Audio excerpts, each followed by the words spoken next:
Hi, welcome to Awesome Analytics Stories. I'm Shweta Krishnan, a business analyst. Today we have here Sanoj Samuel, who's a principal consultant in Life Science Analytics. Welcome Sanoj, good to have you here. All right, thank you, appreciate that.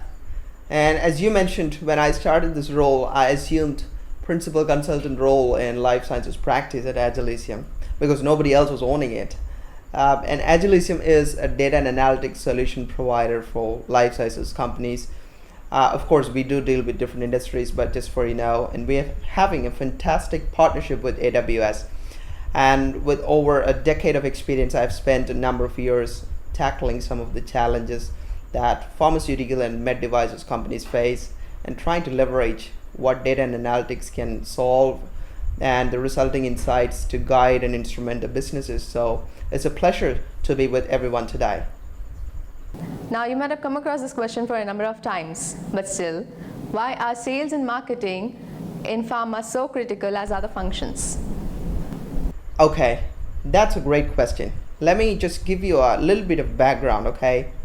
Pharmaceutical companies spend hundreds of millions of dollars every year in commercial activities, hundreds, right?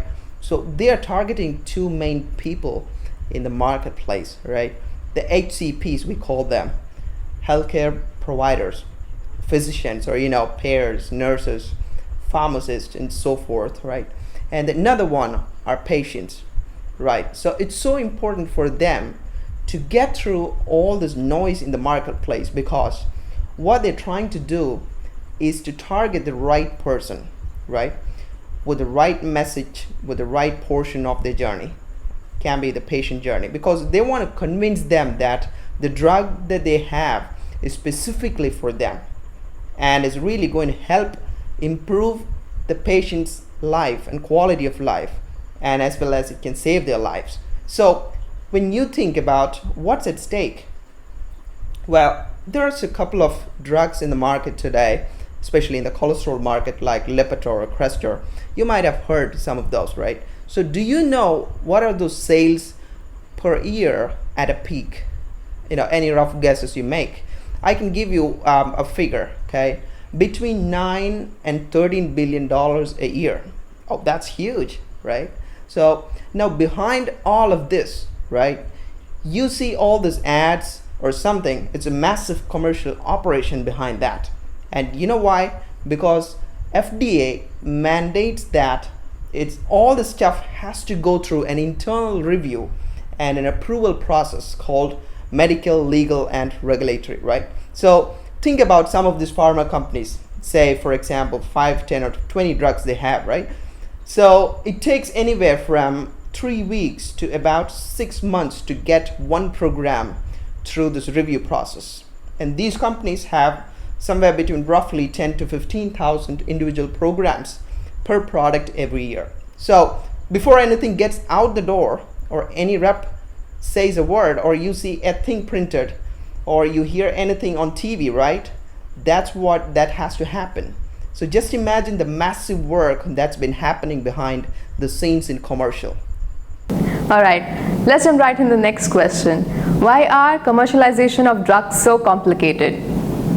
Well, I'm really glad that you brought this question up. It's very important for all of us to know. Something that is very unique about this industry is it's because it's regulated, right? And there are there are a lot of industries that are regulated. For example, insurance, banking, financial, transportation, where a lot of volume of data is available. But what makes life sciences a little bit more unique is that the understanding of this data, and understanding how long it has to be preserved and how it needs to be collected and how it needs to be consumed is very specific to this industry. And this industry has its own quirks, right? So, one of my favorite quote is, let's say this is the only industry that no one can define who the customer is. And typically in any businesses, let's say the customer is someone who pays or buys your product, right? And consumes the product or pays for the product. And in this industry where no single entity is a customer, well, it's a combination of three entities: the patient who consumes the drug, the payer who pays for the drug, and the healthcare physician who actually prescribes the drug to the patient. So it has become highly competitive in a way that it's really complicated industry, right? And also, let me take one step back and give you a technical standpoint perspective. This industry has always been blessed with data, right? So because of the regulation and so on, as more and more parts of the healthcare gets digitized, there is increased amount of data. So collection of data has never been a challenge. But eventually, as the volume of data grows, how do you actually analyze that huge data that's going to come in, right? So how do you store that data? And also, data security also has become an important role. It's a very important aspect right now. And I really want to touch point that at some point during our discussion, but just wanted to highlight. So altogether, if you just put together those points and see that through one lens, you will get to see how complicated the entire commercial business is. All right, so this question actually got me really intrigued. What is the need of an end-to-end analytic platform? Like how Agilisium built its commercial analytic data platform and what impact it has made in the industry? Yeah, I love to answer this question because that's our bread and butter. Yeah, basically we live in amazing times. New technology provide very innovative research tools that enable incredible discoveries that helps human lives. But yet, discovering a new drug still takes almost 14 long years of research and clinical development. And it costs about nearly $2.5 billion to bring the new drug to the market, a single new drug. And with that backdrop, let me take you to the answer, right? We've been working with many life sciences companies over the years, and many of them are looking to modernize their analytics ecosystem due to several drivers. And most of our client teams are facing a pretty much significant pressure to do more with less, especially during the times of COVID, right? Then the way that analytics are being done is rapidly changing. There is explosion of data in terms of velocity and variety of data. So along with the traditional data sets like sales activity or HCP data, right? So fast forward to today, analytics team wants to explore data sets, different types of data sets, right? Digital data, patient data like claims, EMR, social media, and they want to do it even faster, right? Waiting for a server to set up for like 2 months is not an option anymore, right? Acceleration of these capabilities is strategic imperatives of all the pharma companies now. And these companies are looking to optimize their spend too, right? We always hear that, hey, we want to reduce our cost. And we don't want to solve problems that are already solved, Many of our clients are now looking to buy certain solutions which are already available to prove versus a custom built on their own. But some of the life sciences companies are also looking at to build an integrate platform to meet their needs. However, they're facing many challenges as they start build an analytics ecosystem. I'll give you some of them. To start building an analytics ecosystem, there are so many tools and technologies that emerge every day, right? Just to evaluate and figure out the benefits and trade-offs, it's very time consuming. And efforts take a lot of energy and time. And I think that's where we bridge the gap with our commercial data platform for life sciences companies. And on top of that, I must tell you that there's no single tool that is a silver bullet that can solve or that can do it all, right? You need the right set of tools that support the changing analytics needs ever. And AI and data science is here. And all the dashboards and reports that we all love to look at is not done yet. So we need a platform that can provide you both capabilities. That's when we realize that, yes, we need something that we can take to the pharma companies that they can consume it right directly without spending much of their time and energy. Yeah, I agree. That's very true, Sanoj. So tell me, how do you solve the problem with the data platform? Well, that's a great question. And that's a tricky question because that's a bread and butter. Yeah, but I must give you background. Data is being collected at an unprecedented rate. But less than half of all the data is ever analyzed, right? We all know that it's traditional analytics. But they often can't give you the holistic view of your customers. Earlier I talked about how unique this industry is and why it's really difficult to define its end customer, right? So it's a complicated ecosystem between three entities: patients, physicians, and payers. So understanding customer 360 is actually stitching the data all around these entities, right? And then using analytics to understand what the need of the customer is so you can fulfill it, whether it's education or whether it's training or whether it's fulfillment or whether it's diagnosis or treatment of all of that, right? And today the data is there, from claims data, electronic medical records, EMR, and all of that, social media, and all of that, right? So collecting all that and the ability to actually analyze this by putting the interest of the customer in the middle is basically what we're trying to do. And with that backdrop, let me now talk about our commercial data platform that is designed to unlock the potential of data. You will get a 360-degree view of customers, uncovering insights which is invisible to your customers, or basically your competitors, right? So with near real-time processing, you can optimize your multi-channel approach and get insights into HCP prescribing behaviors. And most importantly, it helps you to transform your business strategies and improve your ROI.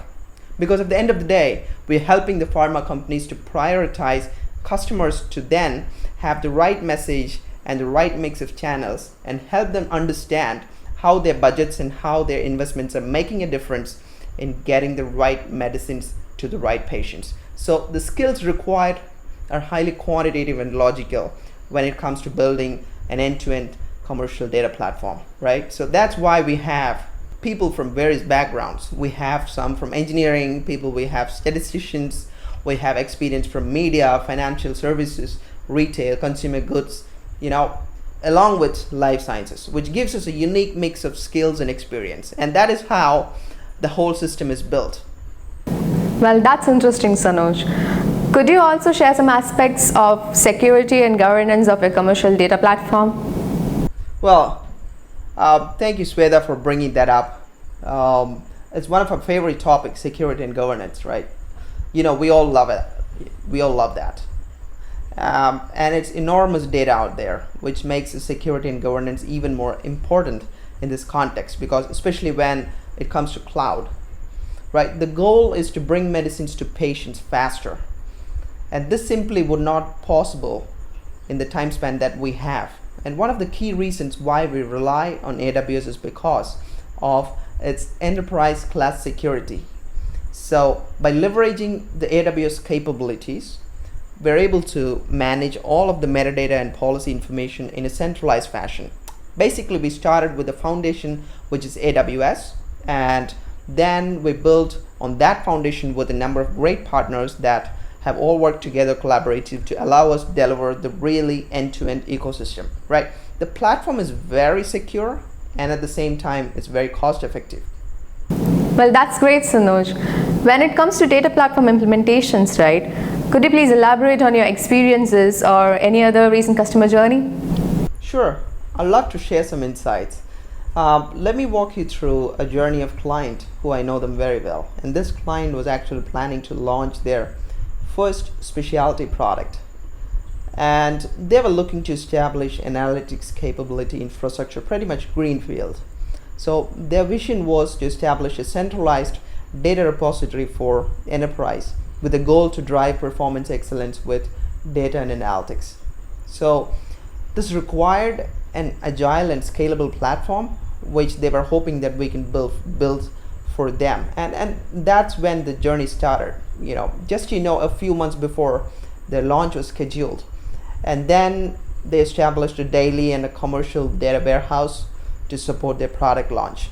And after their launch, they expanded the platform to support medical supply chain and enable a truly integrated analytics capability. And actually right now they're working on bringing in a lot of real world evidence.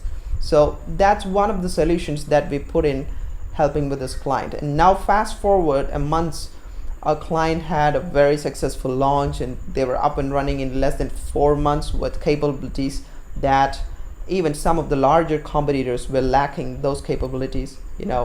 commercial teams were able to closely monitor their launch and adjust their strategy by leveraging almost real-time insights. And just by building a truly complete analytics ecosystem, client team was able to collaborate effectively. I mean, they had this launch meetings together when they look at it for marketing or market data access, a lot of this sales data together, and it was highly productive sessions. And now, a year into the launch, several advanced analytics use cases are also enabled. So that's the beauty of entire complete end-to-end data platform was utilized by a pharma giant.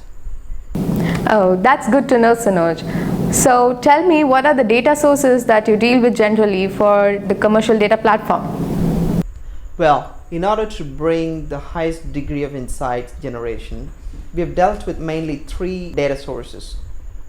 Firstly, the life sciences company itself is blessed with a lot of data, right? They generate massive scale of data internally every day. This can come from research on compounds and molecules, or human clinical trials, manufacturing, and lastly, sales and marketing functions, right? So secondly, we also bring in data that is provided by a number of third-party data providers. You can think of examples, data providers could include Quintiles, IMS, or Symphony, or decision resource groups. So the data that generally is being purchased by pharma customers, and they have a better understanding of what's happening, in the marketplace in terms of relative performance of their particular product or therapeutic solution. And thirdly, the category of data which tends to be the most challenging data, because is actually the data from public domain, because this data doesn't really carry with it any common key to ensure that we are affiliating the right data and with the right entity, be that a physician or an institution. But there are ways that we can apply machine learning proprietary know-how, and in a way that we can link that data effectively, reliably, and predictably with those entities well. And the result of that is the most comprehensive possible view of entities for our pharmaceutical clients. All right, so my next question is a little deep. Do you think that the traditional data analytics techniques have the potential to address the current challenges in commercialization? Well, that's a core question. The world of pharma is witnessing never before investments in digital and analytics. But the ability to convert analytics into actionable insights is all the more important for inline for new drug launches, right? The drug launches are complicated processes that involve cross-functional teams with diverse data needs across patient journeys. Drug launches are uniquely challenged by the absence of a single version of truth for the whole ecosystem, right? This generally results in high onboarding time, high cost for new drugs, high cost for external data integration, lack of visibility and measurable insights, legacy marketing, a difference in legacy marketing measurements, and especially outdated master data, right? So that's why they chose our life sciences commercial data platform. The platform actually integrates the real world data through innovation and scalability, and it's uniquely positioned to drive growth for pharma enterprises and accelerate the data transformation journey. All right, that's great. Now, can you share some benchmarks on the quantum of data that the platform is able to process? Well, I can answer that. To give you a rough figure, right, we have our commercial data platform processing over 50 terabyte from various sources like often claims, practice fusion records, funny sales, and many more, right? And some of our clients are also pushing that limit. So you will see, how far we can go with that. And just to add that in terms of how far we can scale up, we have clients emerging from, let's say, 50 to 60 reps to large pharmas where there are 3,000 reps. So they're managing their entire commercial data onto our data platform. Well, that's pretty big. Now, according to you, what is the secret sauce of Agilisium's data platform? Well, I definitely need to answer this question because this is something that I have been wanting to, pass to all the colleagues. To answer this is just one line. It is just the knowledge that we've acquired working with many life sciences companies in the past. But most pharma companies are lacking knowledge in their engagements because having direct knowledge about who the patient is and what the needs are, some of the key things that the pharma companies have to do today to be in the strongest commercial players in the marketplace is really to understand who their customer is, right? Customer is not just the healthcare provider, which is what the traditional definition of customer is for years, but the actual customer is the three entities that I've talked before: the payer, patient, and the physician, right? And our platform actually bring these three dimensions together and have the definitions of what we call the customer is: the patient, the payer, and the provider. And who can actually build to have this view of customer access in all the three dimensions, and not just individual views siloed, but actually how they interact with each other, right?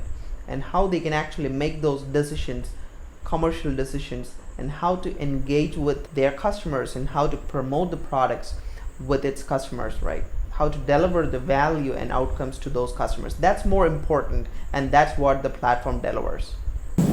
Perfect, Sanuj. Now tell me, what metrics and KPIs do the business data platform tracks? Sure, I'd love to share some insights in that. Well, our commercial data platform is designed to realize faster business value through purpose-built data ingestion framework and a couple of other specifications, right?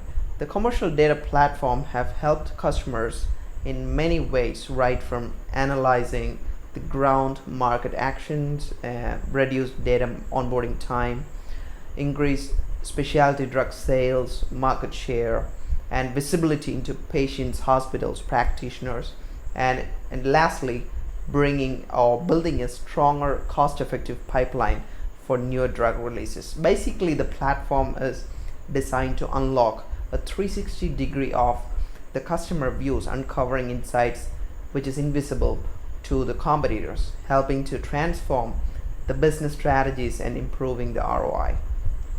All right, so personalization has become a buzzword in commercial space now. Why do you think it's important?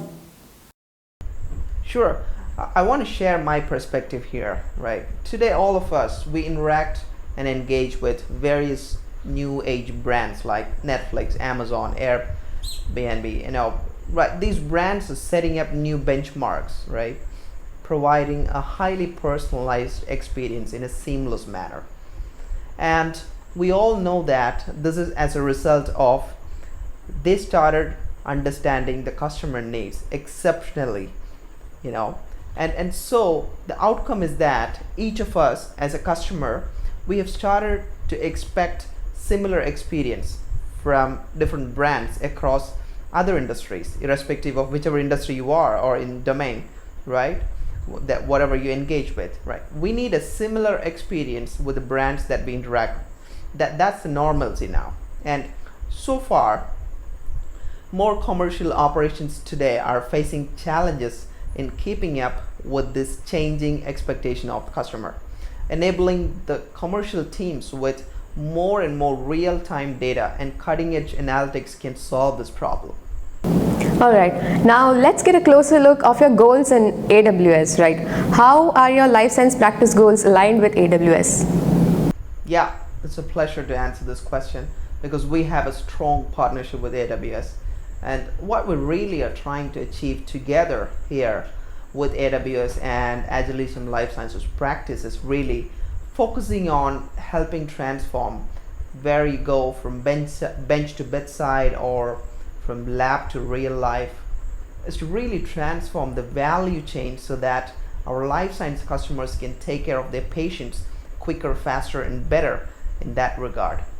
And along the spirit of working backwards, which is one of the core principles of AWS, our life science practice really is always focused and aligned with every life sciences companies we work.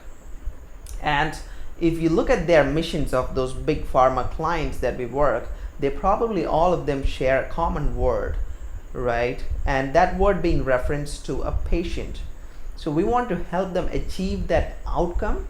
And in that regard, we always think that we are customer obsessed, right? Together with AWS, we also think of how do we work backwards from what the patient ultimately wants, because each one of us at one point are going to become patients, or we're going to have our loved ones that are patients. So ultimately, what would each of us want is to have a very tailored medication to tailor therapies that are matched to us.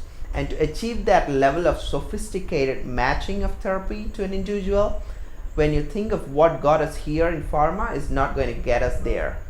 The idea is that we have to figure out how do we transform the entire value chain of pharma industry. And one of the ways through transforming the life science value chain, yes, it's all about improving ROI, it's all about reducing costs, improving efficiency, but the human value comes first to us, and that's what we never lose sight of that in our practice of life science at Agilisium. Well, that's actually great to put human values first. Now, my next question is, what's most critical for pharma commercials to solve right now? If you ask me, one of the most critical, I would say that we need to put the patient at center of everything that we're going to do. Ultimately, they need to talk to patients and understand what the patients are going through. There are some initiatives to increase the patient engagements, but all of them are at the very early stage, as I know.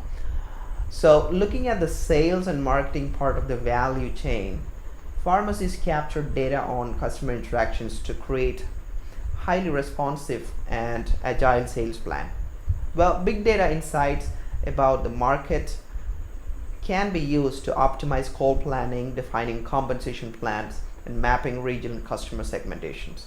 So ultimately, by sharing the data from each department, customer facing staff can create a frictionless customer experience. That actually sounds good, Sanoj. Now imagine I am a pharma commercial leader. How do I get started with commercial data platform? Like, what would be your message for all other pharma commercial leaders? Well, if you're a pharmaceutical company, and if you were to ask me what sort of, how do we get started, right? So looking to the launch of drugs, either through contract sales organization, we call them CROs, or directly through your network, or either a mix of two, right? So some of the complexity of drug launches are regulatory and compliance requirements, the multi-country spread of target market, sometimes understanding the prescriber ecosystem, and much more, right? The real challenge comes about when you factor in the need to manage the sales team, plan the right approach, monitor that approach, and take corrective actions before things spiral out of control. So this is where our commercial pharma analytic solutions can help. You can actually analyze the target hospitals, clinic departments, know the prescribers and care practitioners, and even call analysis to monitor the field force, manage relationship with KOLs, and measure Salesforce effectiveness, and much more, right? So I think that there's much more we need to talk about it. If you're a pharmaceutical company looking to expand and bring in the real-time end-to-end ecosystem of commercial data platform, if you are some of them, then just feel free to get in touch with us for a no obligation demo and a brief assessment of your challenges. All right, so we can understand that 2020 has brought so much change in our healthcare landscape, right? Could you share what we can expect to see as the future changes to the commercial pharma in reaction to the shock that the pharma system has experienced? Yeah, well, that's a series of questions, and I know that's not fair to give you a one-word answer. It's not fair. So, well, I can share some of the new trends that we're watching in the industry. When we return to the way that we've operated in the past 20 to 30 years, yeah, well, I think that's prior to COVID or to prior to pandemic, we're seeing a lot of trends occurring in terms of, reduced number of doctors who are seeing field sales reps. Personally, there's been a lot of consolidation on provider groups and so on, and a lot of rules, restrictions, and so on, right? It's interesting that my own family physician, it's funny, I was there a couple of months ago and I asked him how often he sees the sales reps, and he said, I don't get to see them at all anymore.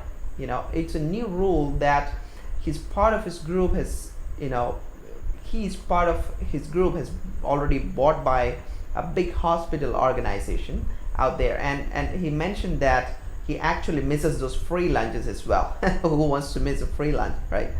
So, by the way, yeah, it's a trend that's been ongoing for quite a while, and of course it was accelerated greatly by COVID. So there are some trends that was going prior to COVID is still going on, but it's been accelerated a lot, and a lot of doctors have now preference to use certain digital channels, and it's going to be more important for pharma companies to know and kind of meet them where they are. Particularly the younger doctors are much more comfortable with the technology, right? They may prefer a message coming in and certain way that they may be accessing web portals, or they may be opening emails, they may be attending webinars, and a lot of times they may not even be doing their during the office hours. So everyone needs to adjust and be able to reach them where they are. And I think the other trend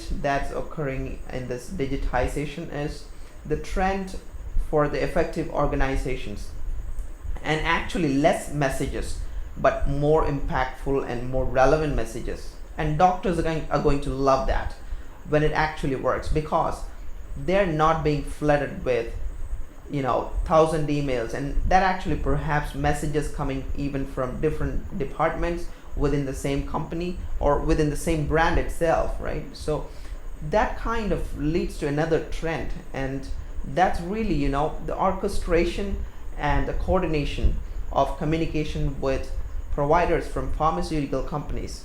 And what's that really going to require is breaking down of a lot of silos that exist in the organization, not particularly larger ones, right? The people in the marketing, the people in the sales, the people in the market access, the people in the medical affairs, they all need to know what the other groups are doing, basically, so that their messages are consistent, they're relevant, and they'll be more impactful. So the breaking down of silos, I think it's something that's a trend, and it's going to keep going, and that way we all are going to be better for it.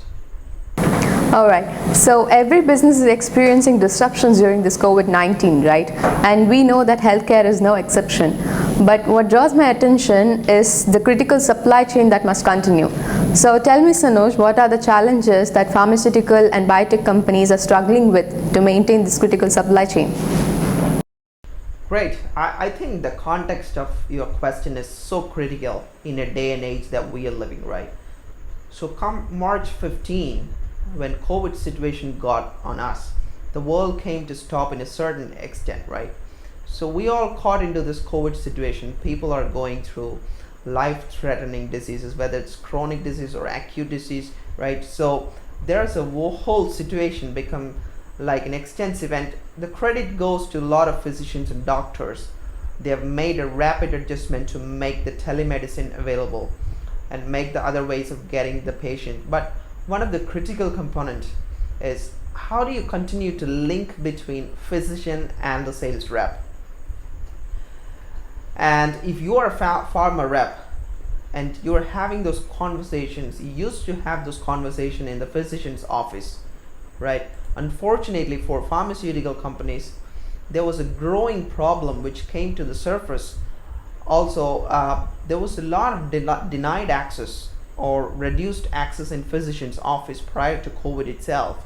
So all these doctors have overburdened with the number of patients coming in now, and it's likely that they might have brought over by a hospital system which doesn't necessarily allow them to have those conversations now. So a combination of all these things brought a tremendous amount of pressure on the system, right?